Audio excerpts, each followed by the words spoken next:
All right, we're back. We're on page 7 of notes 13 of Calc AB, and we are going to talk about something very related to indefinite integrals and antiderivatives and whatever the other thing is that we call these sometimes. What do we call them? Antiderivatives, indefinite integrals. Oh, just straight up integrals. And that is something called solving a differential equation. So differential equation, literally an equation that has a derivative in it. So the definition is not particularly scary. So differential equation is an equation that has a derivative in it. So when someone says, look at that differential equation, you've been looking at differential equations, right? Like when you have y equals x squared, and then you say dy dx is 2x. You just created your own differential equation. It's that dy dx equals 2x. And you know how to solve it, right? Just go backwards, reverse the power rule. So what we want to do is kind of like formalize the process, because they get a little more complicated than the example that I just rattled off the top of my head, obviously. So here's a typed out example. You can see every step of it. So we start with dy dx is the quantity 5x plus 1 squared. And then we're also given this. This is called an initial condition. So I'll highlight both this, and I'll highlight initial condition in the same color. So this is called an initial condition. It's the thing that lets you solve for C, right? Like every one of these problems that we've done, I'm gonna scroll back here. There's a plus C on this one. There's a plus C. There better be a plus C on all of them. Plus C, plus C. Initial conditions tell you how to solve for C. They tell you, all right, well, when X is a particular value, Y is a particular value, now solve for C. So here's the process of solving the differential equation, which is gonna seem overly formalized at the outset, maybe always, I don't know. But what we do is we rewrite this as a differential, right? Like as a differential, use differential notation, right? It's like when we do u substitution, u is equal to x squared, so du is 2x dx, right? Here, we start with dy dx is this. We rewrite it as differentials, so just dy is the quantity 5x plus 1 squared dx. Rewrite it using differentials.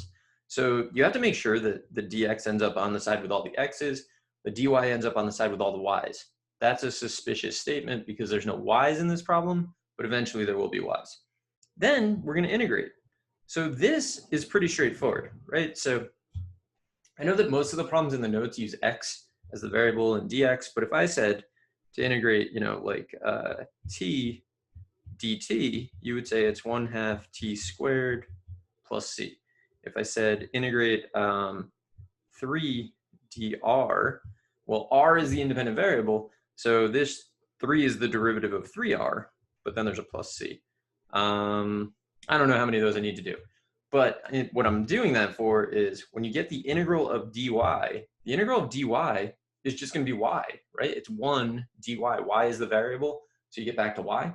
So that's why this part, or that's the reason, I guess I should say, that this is going to give you this. Now notice there's not a plus c on that side. The reason there's not a plus c on that side is that your c value is always going to go on the side with the independent variable. So c goes on the side with the independent variable. That's just a convention. It actually, it could go on the other side. It could go on both sides, but it's a little weird because c is a number that we don't know. So if you did, let me do it. Say I did this. What if I had the integral of, I have some music playing in the background. It's getting louder. I'm afraid it's gonna get picked up on the mic. Now I turned it way down so I can't hear it, but dy equals the integral of, I don't know, x dx, right? So I'm making up a problem on the fly here. The integral of dy would be y plus, let's say, c1. And then this will be 1/2 x squared plus c2. All right, but I don't know what c1 or c2 are. So couldn't I just say that y is equal to 1/2 x squared plus c2 minus c1? And then okay, well, I've done that. Can I just say that this is c3? Y equals 1/2 x squared plus c3? The answer to all of those rhetorical questions is yes, I could just say that. And that's the reason we only put one c, and we put it on the side with the independent variable. Because it just feels right to put it there, really, honestly. And as you do more, you'll see that it does. I integrated, I didn't go over the steps of that. This is a U substitution, which I am confident that you can do at this point. So this took us here. Okay, so now what we want to do is we want to use the initial condition, right? Because if I know that when x is -2/5, y has to be 29/15. So that's gross. The reason that's gross is that it's like you get to like choose how many nice things you want. Like, do you want C to be nice, in which case X and Y are probably going to be gross, or do you want X and Y to be nice, in which case C is going to be gross? I made the choice apparently that C would be nice, which is kind of a stupid choice, honestly. If you like have to choose like X and Y being nice, or it's a little easier to deal with, whatever. So I'm plugging in. So you know, this how to indicate here. Right, we're doing a lot of plugging in there. We got our negative, that got plugged in, that got plugged in. That's where we sub in there. We solve for C, we get C equals 2. And then finally, we have our final answer. So this is the answer. This is the answer. The answer to a differential equation, the solution, is a function. It actually has a couple more requirements. It's a function that's continuous on an open interval that contains the initial condition. We don't need that right now. That's for the future. So let's see if we can do 1 or 2 or 3 or 4, depending on time, which I'm not measuring anyway. So, all right, here we go. So I'm gonna follow those steps. First thing I'm gonna do is I'm gonna rewrite this as dy is 12x, the quantity 3x squared minus 1 cubed dx. Okay, so I rewrote it as a bunch of differentials. Now I'm going to throw some integral signs in there. And I'll be honest with you, the more of these we do, you'll notice I sometimes forget to put the integral sign, and I just go from the differential to the functions. Because it's like same thing every time, but like whatever. All right, on the left-hand side, we just get y. Remember, there's going to be a plus c. We're putting plus c on the side with the independent variable. The independent variable, you can tell, is x, because dx is kind of in the denominator.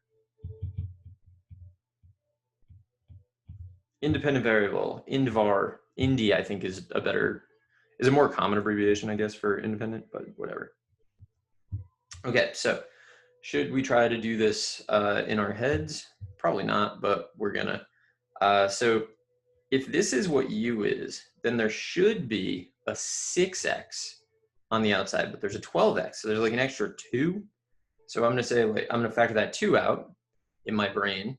There's an extra 2, and then I have 6x, and it's perfect. So 2, and then add 1. The reciprocal is 1/4. 2 times 1/4 is 1/2. 1/2, and then 3x squared minus 1 to the 4th plus c. So you can check this by taking the derivative, right? So the power rule, I'm gonna bring the 4 down, that's 2. Then I pick up another 6x from the chain rule. So 2 times 6x is 12x. Then I get this. This music just keeps getting louder, honestly. I don't really know, is it like, why is that? All right, I'm pretty confident you can't hear the music now, but I can still hear. It's like when I noticed that you could play music in the background without it really getting picked up, it's so much less lonely making these videos. You know, we're all here together, whatever, but I'm actually alone. So it's a little better when I can hear something in the background, just like a little something. All right, so I think this is right. If you don't like what we did, you can do U substitution. You can do U equals 3x squared minus 1. So then du is 6x dx. We don't have 6x, we have 12, so 2 du is going to be 12x dx. Now it's kind of perfect. So we do our substitution. So I'm looking at this, right? My substitution is going to be 2 is going to get pulled out, constant multiple, u cubed du. Plus 1 times the reciprocal gives me 1/2 u to the 4th, same spot. Let's solve for c. So to solve for c, we use this stuff right here. So 3 is 1/2 the quantity. 3 times 1 is 3 minus 1 to the 4th plus c. So that's 3. It's 2 to the 4th, but then divided by 2. So it's really 2 to the 3rd. So it's 8 plus c. So c is -5. All right. So our final answer is going to be this, but we sub for c. So y equals 1/2 the quantity 3x squared minus 1 to the 4th minus 5. Okay, I'm going to highlight that. That's my answer. And I think what I'm going to do is cut this video here because, I don't know, I babbled for a long time describing the process. So I'm imagining that we're somewhere up. I don't know. I should really run a timer, but I do not. All right. I will see you in the next video when we will continue with this. So see you there.